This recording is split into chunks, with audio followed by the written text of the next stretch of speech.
Greetings and salutations to everybody out there in podcast land. This is the Judo Suey podcast, and I'm your host, Judo Dave Roman. Happy Father's Day to all of you out there who are fathers, who are sensei, who are father figures to children. You know, in an era where fathers and men have become a punchline in modern entertainment for whatever reason. I see it in commercials all the time. I see it in TVs where guys just can't seem to get anything done right.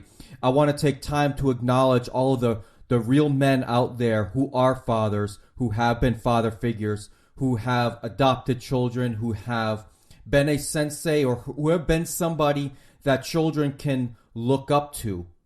And it's important to me to honor all of you men out there who have been in that role in one way, shape, or another. And for you young guys that are out there, maybe you haven't been put in that position. Maybe, you know, I started at an early age as a camp counselor, but I want to take a moment to wish all of you men out there a happy Father's Day, because I think it's important to honor men and honor the roles that we are in on a day in and day out basis. And I'm not apologetic to that. A lot of people, you know, in this era of political correctness, downplay the importance of men in this society, and I will not do that. I'm proud to be a man. I'm not going to run away from that, and I'm glad for the opportunities that I've had in my life to be a father figure to not only my own children, but to many children that I teach, have taught in the past, whether it be judo, whether it's been as a camp counselor and such. So, again, happy Father's Day to you all. Now, before I get on with the rest of this podcast, I want to point out that perhaps my voice may sound a little bit different on this particular episode. Man, I am trying to get the acoustics in this particular room correct, because I want to avoid having to do expensive work or having to rely on an actual professional studio to record this podcast. I've done some things to make the walls in this particular room a little bit busy. I'm trying a little bit different microphone technique in order to record this. I don't know how it's going to sound. I mean, in some of the previews that I've listened to so far, well, not previews, but I've listened to my own recordings back. It sounds okay, but my voice does sound a little bit different. Guys, I'm just asking you to be patient. I need to find a more cost-effective solution. At the moment, I've got some foam padding up, but I don't think it's doing a great job. So I'm trying to do my best with my microphone technique and not trying to, you know, speak very loudly. Well, I mean, not over amplify my voice. So again, please be patient with me. I'm working on it. I only have a couple of days throughout the week to do this podcast, and to spend time building out a room is just not feasible for me. On this episode of the Judo Suey podcast, I want to talk about the Cancun Grand Prix, which is happening in Cancun, Mexico. It's the first IJF tournament of the year that takes place in this hemisphere of the world, which is very nice. And I got to say, Cancun is a very, very nice place. Hopefully the judoka who came over for this tournament is going to spend some time in Quintana Roo and visit Tulum, which is a must-see if you're going to Cancun. Tulum is the Mayan ruins. It's one of the Mayan ruins in Mexico, and it's just an awesome place to see. If you guys follow me on Instagram, which is at La Vida Judoka, and go back about a year and a half, you can see a lot of the pictures that I took when I went on my visit to Cancun and Tulum. So I will be talking a little bit about the competition this weekend. There's matches going on right now, but instead of watching the matches, I want to talk to you guys. But I will cover some of the matches that have happened already. And I also want to talk about Marius Vizer. He had another Q&A over the weekend. I believe it was on Friday. And he answered one of my questions. And he answered many other questions as well. I want to get into some of the questions and some of the responses there. I think a lot of the fans of judo and the people who follow the IJF on Twitter, as you all should, they asked some pretty good questions. So some of them are duds and some of them are repeats. But some questions are very good, and Mr. Vizer is very good about responding to all of them. I think he got to mine first. He was very excited to talk about the new team event in the Olympics, but I'll get to all of that a little bit later. I also got some listener reaction that I'll get to as well, but first, I want to talk about a movie I saw over the past week. I finally got out to see Wonder Woman. Wonder Woman! For all of you who remember the Linda Carter days of Wonder Woman. It was a good movie. I didn't think it was as great as people made it out to be. It started off slow for me, but it picked up really, really, really well. Now, I had some minor issues with the movie in terms of production and stuff. My wife loved it. I didn't love it as much as she did. Some minor spoilers. One thing that really, really frustrates me in these type of superhero movies or movies where there's a hero and a villain and it's building up to a big battle, you inevitably get one of these, he must never know what he truly is type lines. And I hate that crap. I mean, if I had superpowers and my mother or father hid them from me because they wanted me to be some kind of an accountant or some other dud in life, I'd be pretty pissed off. If I could have the power of flight and I was never told about it because it's a big secret and he must never know his powers and secret stuff, and I would want to know. Just like if there was any dastardly secret in your family about you, you would want to know as well. So I really hate that when movies go that route. But one thing I really loved about the movie was the backdrop of World War I. And I got to tell you, I can't think of another movie that I have watched in my life where the backdrop was World War I. I mean, is there I was thinking about this the other day. Is there a Saving Private Ryan equivalent for World War I? If there is, I have no idea. Maybe a lot of those World War I movies happened in the 1940s and 50s where there were still World War I veterans around to recount their stories. Because as far as I know, there's no longer any living World War I survivors. And we're getting to that point where the World War II generation is dying off. Most of those people are in their late 80s and early 90s by now, anybody who's still alive.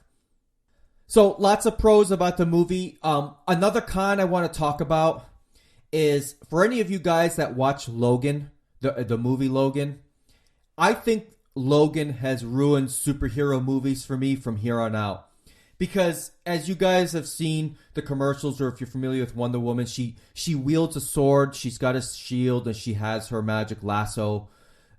But after watching Logan, it's hard for me to watch a PG-13 superhero movie knowing that if these type of superheroes existed, that there would be a lot more blood and guts in the movies themselves or in real life. So Wonder Woman, with all her strength and stuff, if she's hacking and slashing with her sword, body parts are going to be flying everywhere. I mean, we saw that in Logan, and we've seen that in Deadpool. And you can't have Wonder Woman be a rated R movie, because I know these studios need to find that sweet spot for movie ratings and getting the most amount of people to watch that movie. But it just, the last superhero movie I watched was Logan, and then to go from that back to not seeing any blood and not seeing anybody dismembered or anything. And I'm not a horror guy. I'm not that guy, but I almost feel like after watching Logan, I need that sense of realism in my superhero movies. So that was probably a con, but it wasn't that big of a deal to me. It didn't ruin the movie. It just made me realize how different a rated R movie is going to be versus a PG-13 movie. And the other con, and I got to get this off my chest, the politics surrounding Wonder Woman really reached a crescendo that was borderline ridiculous. There were people and news articles and stuff celebrating this movie as if it's some kind of a spike the football movement moment for feminism. Now, I'm not some anti-feminist guy. Not at all. It's just Wonder Woman. We don't need to look into this deeper political statement about a female lead character, because she's not the first female lead superhero movie. I mean, you had Elektra. Yeah, the movie sucked, but you did have Elektra, and you did have Tomb Raider, and I'm sure you've had many other movies. And I know if they were to make a Black Widow movie, I think that movie would be awesome, and Scarlett Johansson would be great at that. And I'm surprised it hasn't been made yet, but I think that movie would be very successful. But let's not make these movies more than what they are. It's just a freaking superhero movie. It's just Wonder Woman. You know, and as a guy, I didn't really, believe it or not, look at this movie through the lens of a bro wanting to see a hot chick in a skimpy outfit. Like, I'm not that kind of guy. Maybe I was 25 years ago when I was 18, 17, whatever. But not anymore. I just saw Wonder Woman. But that being said, I think Gal Gadot looked fantastic. Dare I say she even looked better than Linda Carter? Now, Linda Carter seeing Linda Carter as Wonder Woman made me realize as a 4 and 5 year old that I like girls. But yeah, I think Gal Gadot made a better Wonder Woman. And I know some of the old timers out there will probably want to bash my head in for that statement. But I liked her in this movie. I like the movie. I highly suggest it. Don't wait for Blu-ray or DVD. Go watch it now, and I think you'll enjoy it a lot. If you liked it, let me know what you thought about it. Oh, one last thing before I move on. That Justice League trailer, that sucked. That movie looks horrible. And I think of these DC movies that have come out recently, the DC Universe, this Wonder Woman movie is the only one that's worth seeing. The Superman movies, the Superman movies really stunk. Batman versus Superman was horrible. What was that ridiculous? Suicide Squad was kind of horrible, but I enjoyed it for what it was. But Justice League looks like it took a page out of Suicide Squad, and I don't know why, because that really sucked, honestly. All right, anyway. On to some judo things, which means it's time for my favorite segment of the Judo Chop Suey podcast. What time is it? Listener reaction. This segment of the Judo Chop Suey podcast is brought to you by my friends Nick and Cy Collier, who are the stars of the Nick and Cy show on YouTube. For those of you who don't know, Nick and Cy has been one of my favorite YouTube channels over the past several years. They've been making judo videos, Brazilian Jiu Jitsu videos, self-defense videos, and stunt videos for many, many years. They also compete nationally in Brazilian Jiu Jitsu and do quite well if you take a look at their videos online. Nick and Cy Collier are also sponsored by 8711 Action Design, which is one of the production companies that brought to you the John Wick movies, if you ever seen them. Lots of judo in those movies. Now, for those of you who are not subscribed, Nick and Cy recently posted their first instructional video called Everything About Arm Spins. For all you judo folks out there, and something tells me there's a lot of you listening to this podcast, the arm spin is Yoko Wakari, in case you didn't know. And I must say, I was very impressed with Nick and Cy's explanation of Yoko Wakari.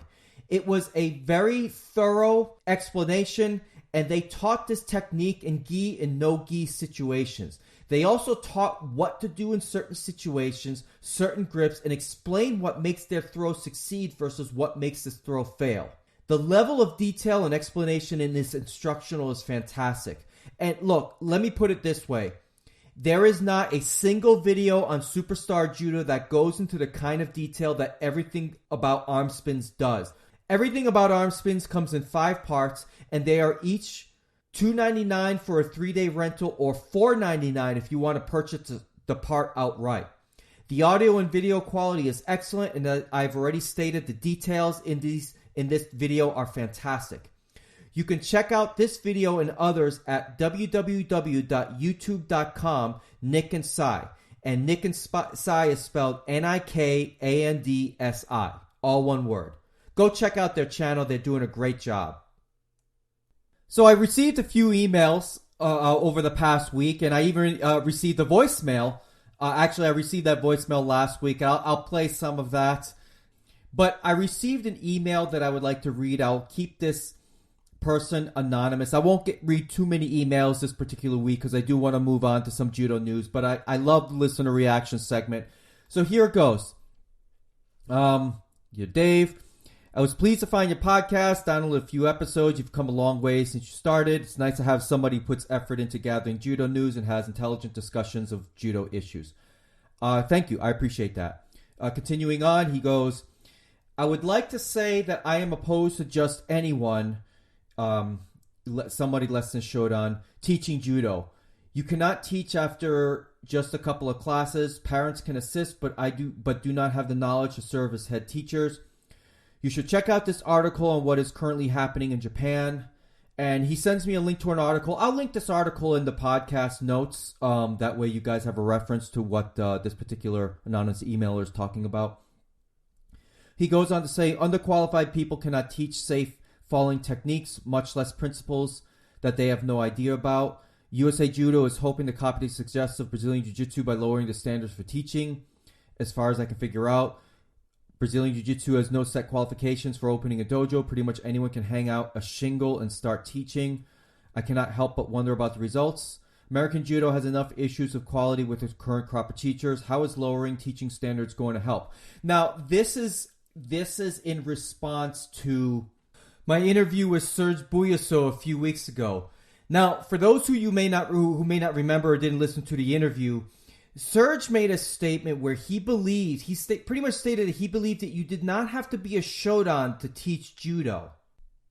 Now, the article that the emailer, who wants to be called Judo Oyaji, I think I got that right, the article the emailer linked to in the Japan Times, in my opinion, is not a good article to base an opinion against non-Dan rank holding or non-Dan ranks teaching. And the reason for this, again, this is just my opinion, I really feel that Japan has different problems. It has a different culture. It's a different country, obviously, with different ideals.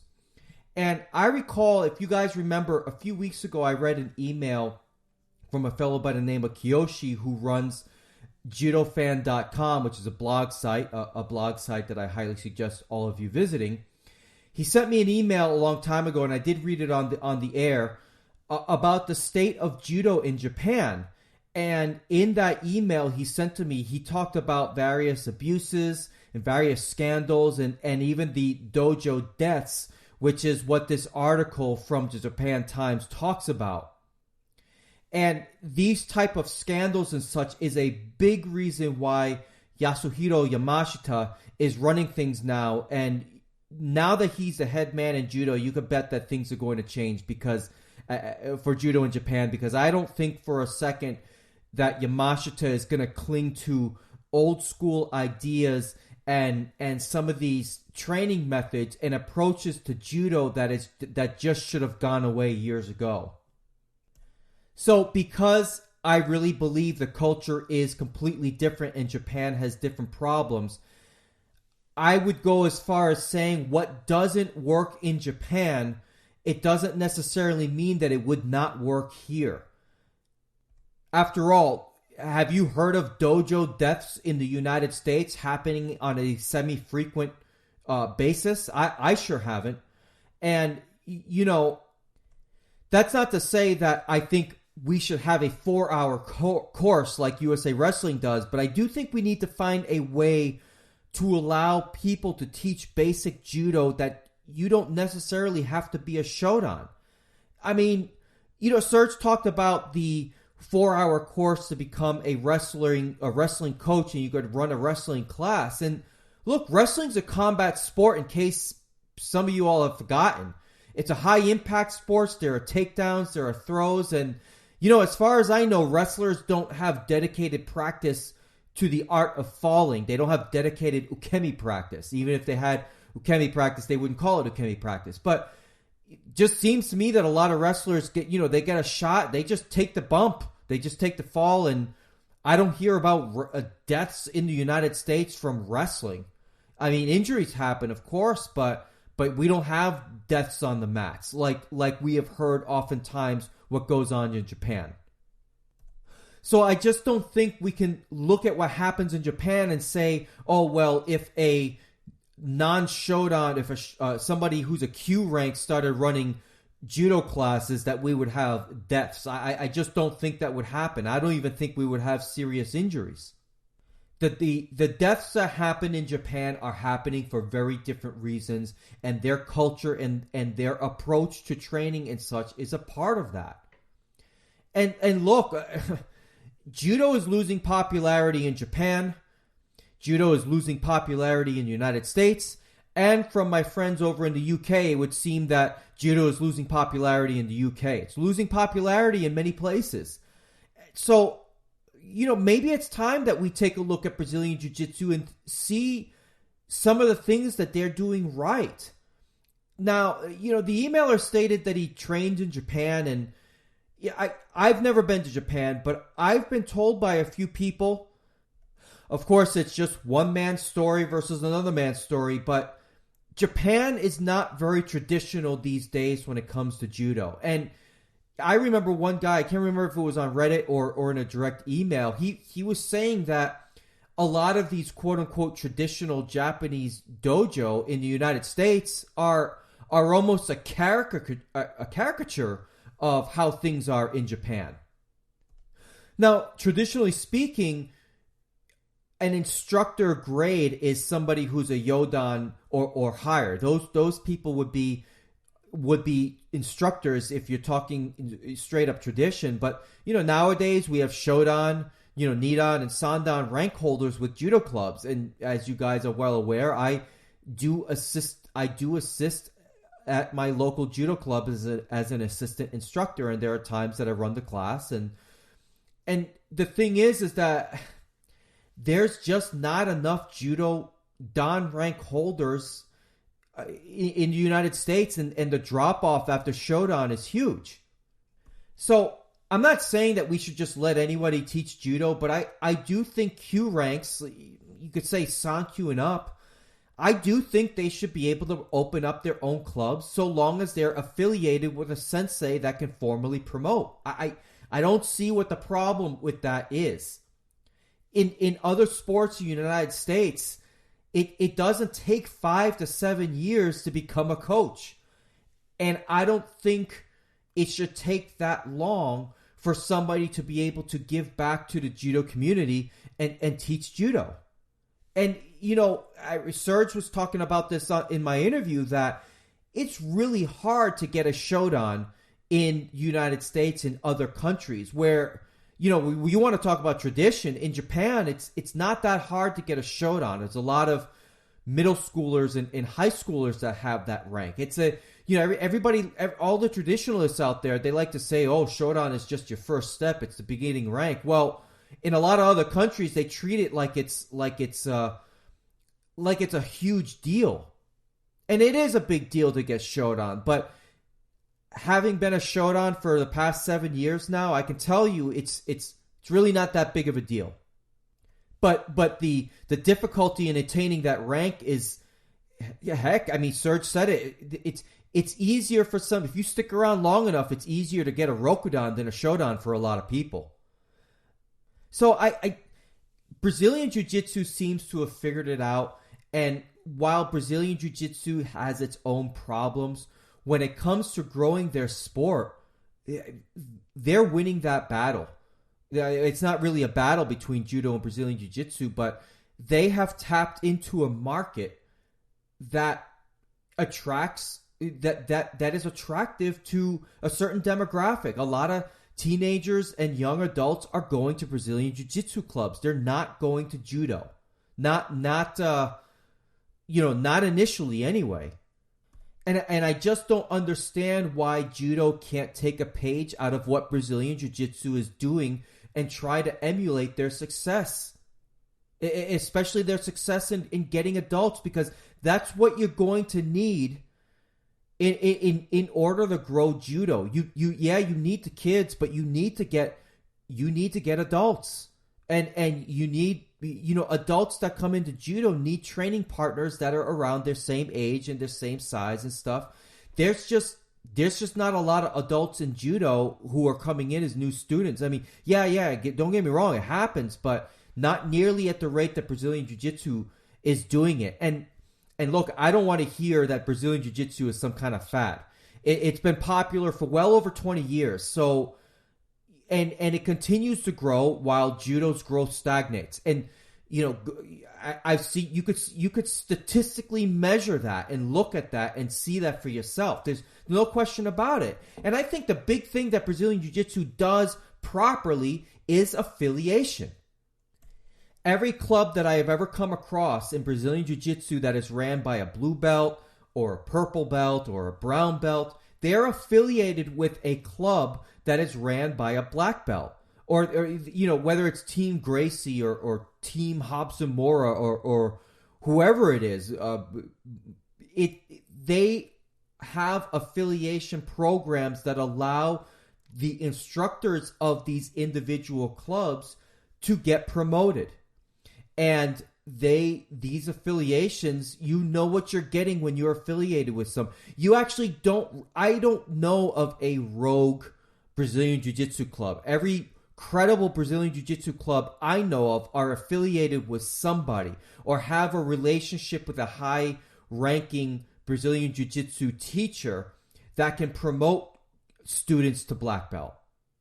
And judo right now, they run their clubs independently, and I think that's killing judo, and it will continue to kill judo. Because you take myself for example.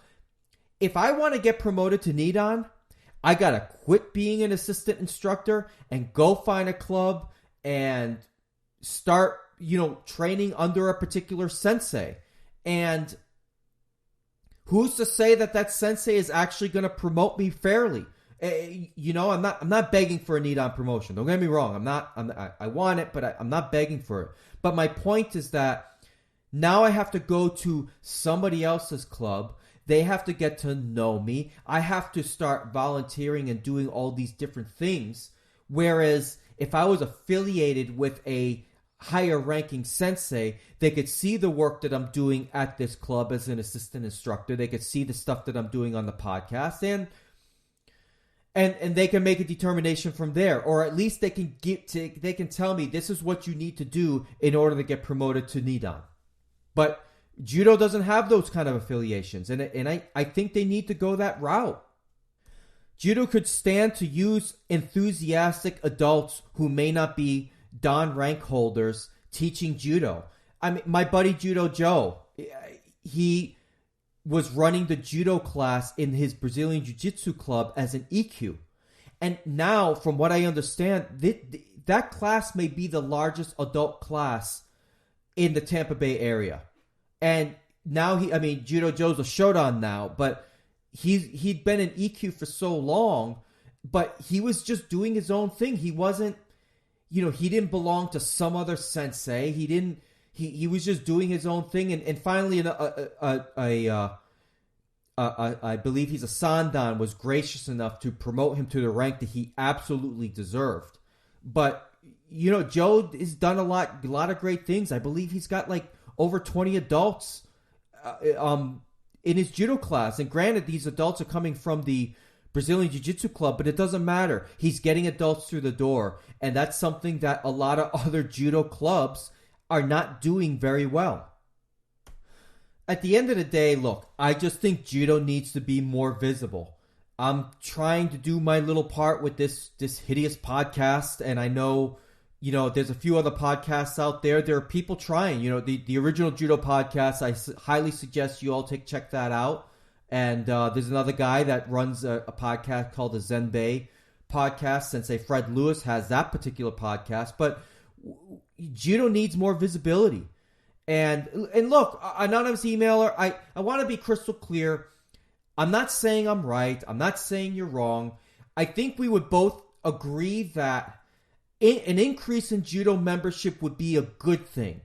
We may disagree on how that happens, but I think we can agree that we need more people coming through the door. I think we could both agree that judo needs to improve its customer service, because at the end of the day, everybody that walks through that door should be viewed as a customer, and we need to treat them with the utmost importance and not treat them like, oh, well, you're an adult, you're past your prime, you can't win me any medals or this and that. I just think judo needs to do a better job and needs to follow Brazilian Jiu Jitsu's model when it comes to improving their customer service and getting people interested in judo. I think they could do a much better job of that. Phew, that was long. All right. Look, I got one more thing I want to get to. It's a voicemail that I received from my buddy out in San Francisco, or it's actually Oakland. I take that back. My apologies. Mr. Jonah Ewell. Hey, what's up, Judo Dave Roman? This is Jonah. I heard your last podcast, and I just wanted to send you a little note and, give you a little podcast review, some feedback. Oh, nice. Right now, is that Ippon? Yeah. See, right now what I'm doing is I'm watching the matches that you linked in your podcast description, watching Oguzov. Looks like, was that Ippon or was Ari? Head ref is trying to figure it out. I think he called Ippon. He's listening to his earpiece. Oh, no, he called Wazari. He waves it off. It becomes Ippon. Okay. See, now, the only reason I'm watching that match is because you reviewed it and you linked to it. I mean, otherwise, I would not have watched it. And I think you are the only guy that is reviewing matches like that, at least in English, and linking to them. I mean, IJF should be thanking you. They should be trying to cross-promote you or something. Because actually it makes the matches a lot more interesting, because, I mean, for you, honestly, for you to slog through, like you're saying, 6 hours of the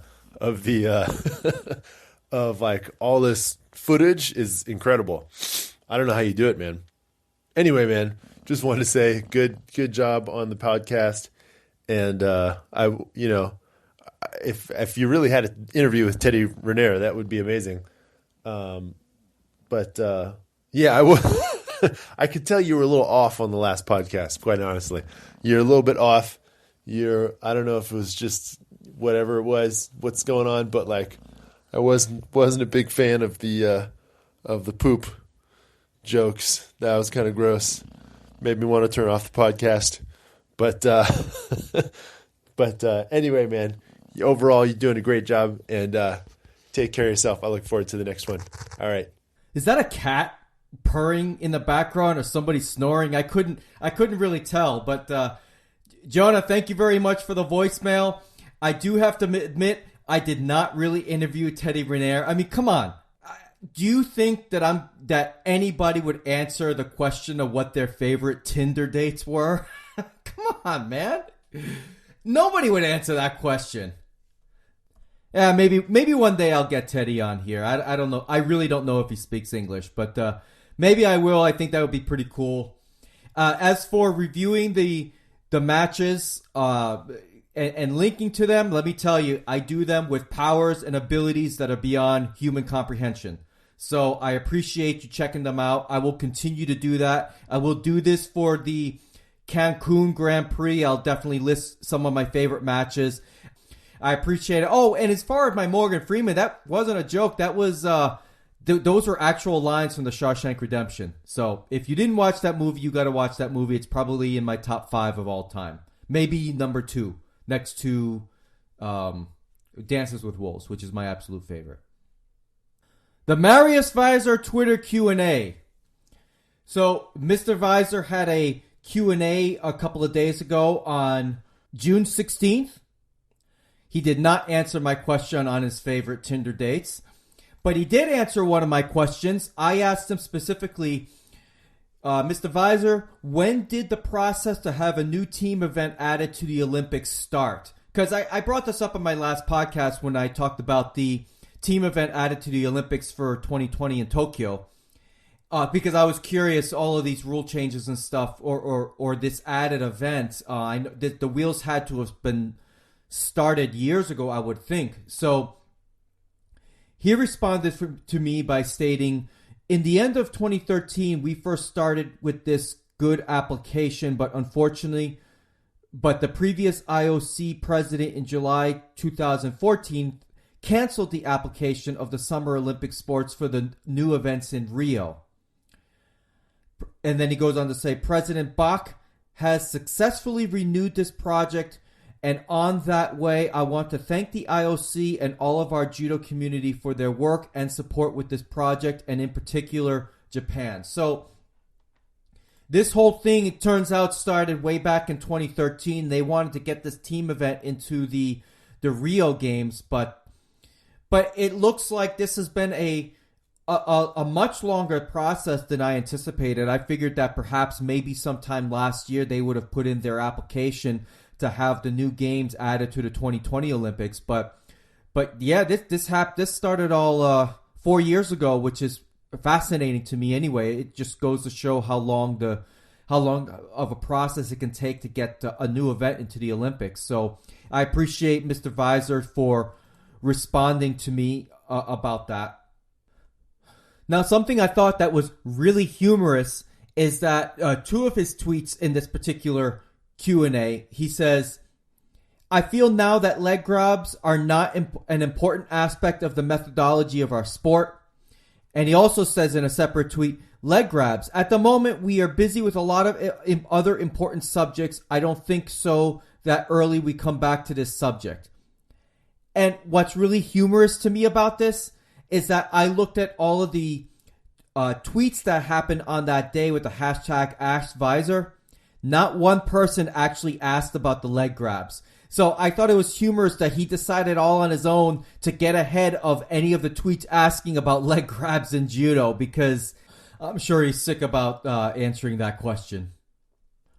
Now, the voice of judo, Mr. Neil Adams, asked Mr. Vizer, he states here, really feel the rules are making positive changes and bringing back excitement. What are your thoughts with the current system? And Mr. Vizer responds, I am convinced from January 2018, everyone will have the chance to enjoy spectacular judo. I feel technically the judo, according to the new rules, is moving in the right way, and after the Worlds, we have to adjust some small details. I wish I saw this answer. I would have liked to have asked him what those small details are, but nevertheless, it goes to show you that they are very, very pleased with the outcome of these rule changes. And I gotta say, after being a spectator of all of the major tournaments so far on the IJF World Tour, I am really enjoying overall what I am watching, especially that there's no winner by Shido. I thought that was the worst thing ever, and quite frankly, I really believe a part of the reason why we have not seen Teddy Raniere yet compete at the top level here is because he's still trying to adjust for his rules. Maybe Maybe I'm completely wrong on that, but right now he's currently ranked number 3. He'd probably still be ranked number 1 if he actually competed here and there, but some of the other tournaments that have dropped off from last year, those points no longer count, so he's currently ranked number 3 in his division. Another user at Pudo World asked Mr. Vizer, what attracted the IJF to Cancun to host a Grand Prix? He responds, Mexico is on the way to become a great judo country. It is a good boost for them as well as to host a Grand Prix. At the moment, it is the only IJF World Judo Tour event in Pan Am. It is a nice part of the world with good connections, offering the judoka as well. And it goes on to say, offering the judoka as well an opportunity to enjoy the location, as well as the support of the local government to organize this event. And along those lines, it's my understanding, and I've got to look at the official results. I haven't looked at all of them just yet, but I believe Mexico won their first gold in an IJF tournament event, either in quite some time or it's the first time ever. So I'll get to that judo news a little bit later, but I want to continue on with some of the other questions in Mr. Vizer's Q&A. Another question he received from Maestro Ukemi, at Maestro Ukemi. What does a small federation of judo have to do to create a social aid department?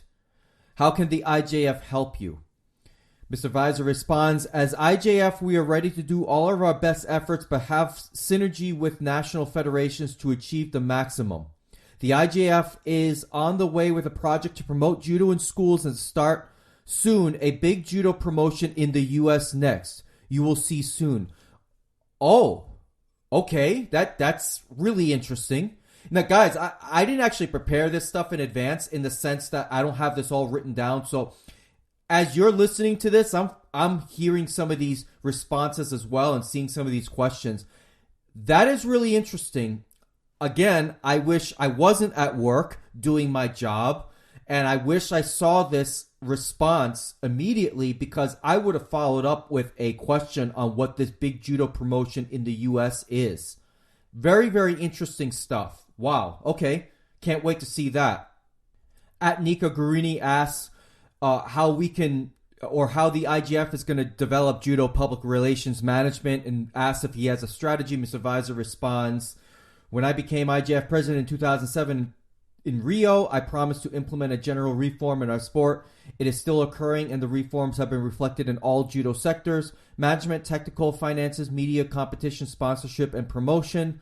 But we are just on the middle of our goal, and there is a lot of work ahead in the future. So I think that's really interesting to me as well. I think the IJF, looking over the past 10 years, has done a much better job. They've got the live events on YouTube. They could be better in terms of their social media presence, but I think if they're just halfway through their goals, I'm looking forward to see what kind of things that they'll do in the future as well. And lastly, some clown asks Mr. Vizer, what's your program to show judo more powerful and excitedly to the world, because people often think it's just boring throwing?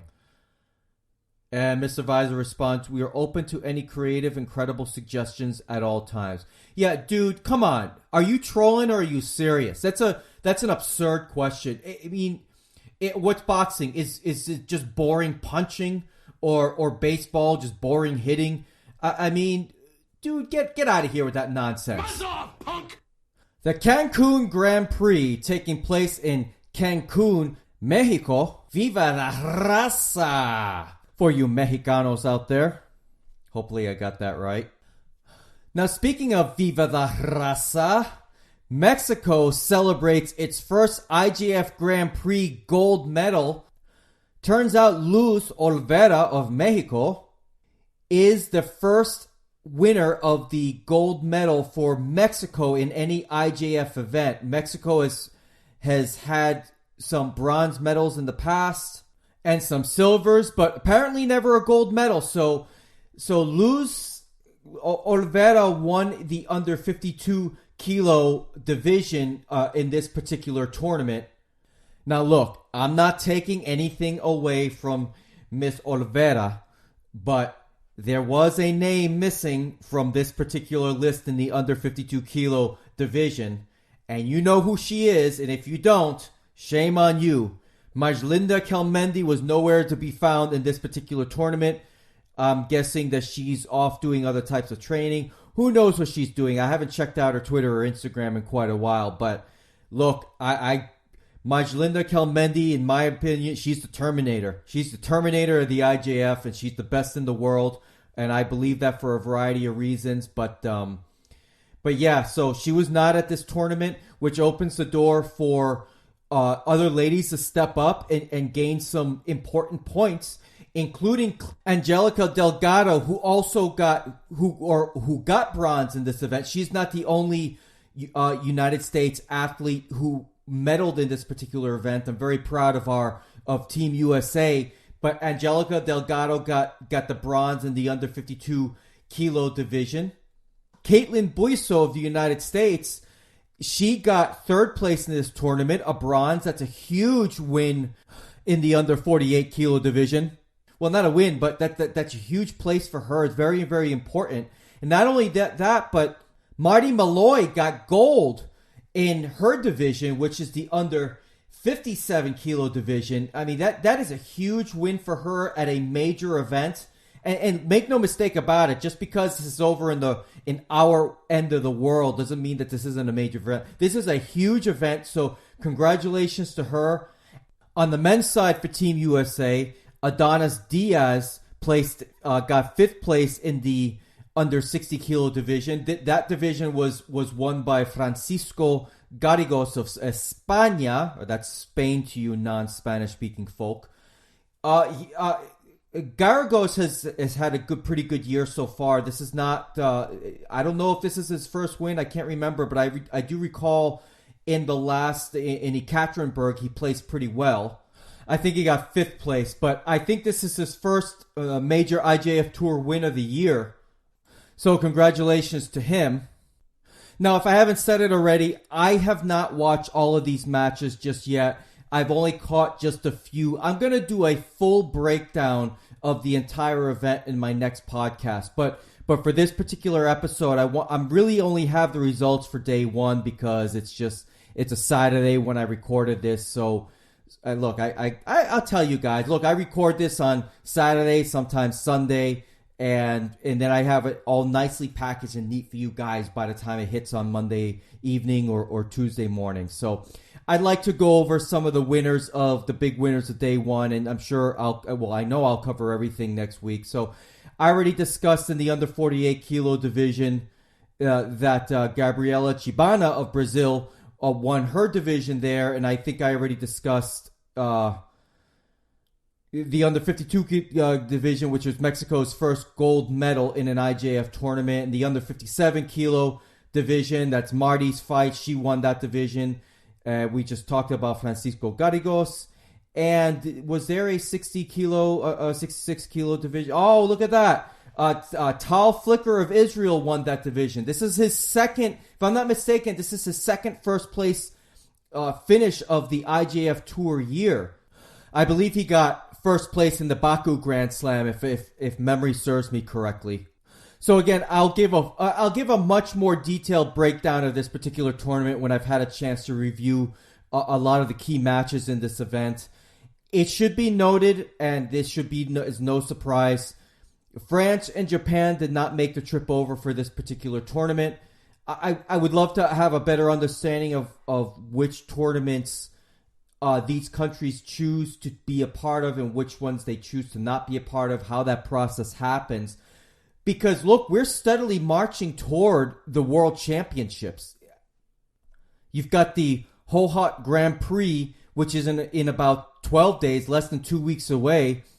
And after that, you've got the Taipei City contest, which is in August. And then after that, August 28th, you got the World Championships in Budapest, Hungary. So, what's interesting to me is some of the big names, like, in particular, Teddy Riner, he has not competed once at all this year. And I can't imagine Teddy is going to make the trip to China to compete in that particular tournament. Maybe he will, but we're steadily marching toward the World Championships. There's a few Olympians out there, Olympic gold medal winners, that we have not seen in action at all this year. What's his name? Fabio Basile hasn't. He's busy with Dancing with the Stars in Italy. I think he won the thing a couple of weeks ago. But I don't know if he's going to compete in the World Championships. I don't know if Teddy Riner is going to be ready for the World Championships. Some of the people out of Japan, I know Mashu Baker will not be at the World Championships. So it's going to be interesting. There's not too many of these tournaments left until the World Championships. And I can't wait for the World Championships. But what I really can't wait for is to see what kind of rule changes they will have after the World Championships and when they will be implemented, or what part of, when they'll be, whether they'll be implemented in the beginning of 2018 or immediately after the World Championships. I'll be on top of that to let you all know what those rule changes are. But we're a long ways away from that. The World Championships are about 72 days away. But you know what? We're getting there, and it's happening very quickly, and so I'm really excited for that. So day 2 of the Cancun Grand Prix, which is what's happening right now. That's happening right now. And then tomorrow I got the final day. And, like I said, I will get to all of the results. I will make sure I will do God's work to ensure that you guys don't have to sit through boring matches where it ends with a Shido in golden score. I'm not going to make you watch that stuff. I will watch that stuff, and I'll let you know what to watch and what not to watch. I'll let you know what is must-see TV, and I'll let you know what is the worst match ever. Or I won't. You know what? I'm not even going to tell you that anymore. I'm just going to... I'll do the Lord's work here, and you guys just sit back and enjoy the fights, and while you're at it, enjoy this podcast as well. Anyway, I think I'm going to wrap things up here. I am talked out. I've got to enjoy the rest of my weekend and enjoy my Father's Day tomorrow. I plan on taking my sons to the pistol range for the first time in their lives. I don't know if I've ever said it before, but if there's two things in this world I do really well, it's skiing and shooting guns. I would classify myself as an expert shot. Maybe other people don't think so, but I think I am. And I'm going to take my sons shooting for the first time. They're certainly of age. They're both teenagers, and I think they'll enjoy it. I think they'll have a great time and have a great time sharing something. I'll have a great time sharing something that I've been passionate about for 30 years as well. I don't get to the range as much as I'd like to because I'm busy doing judo. It's kind of funny. I'm a great shot, but when it comes to judo, I'm just your local ham and egger. What can I say? I still love judo. I love judo more than anything, besides my wife and my kids and my family. So with that, I'll end it here. I hope you have a great day. I hope you have a great rest of the weekend. Have a happy Father's Day to all you dads and father figures out there. Train hard. Stay safe out there. And until next time, I'm out. Oppan Gangnam Style. Gangnam Style. Oppan Gangnam Style.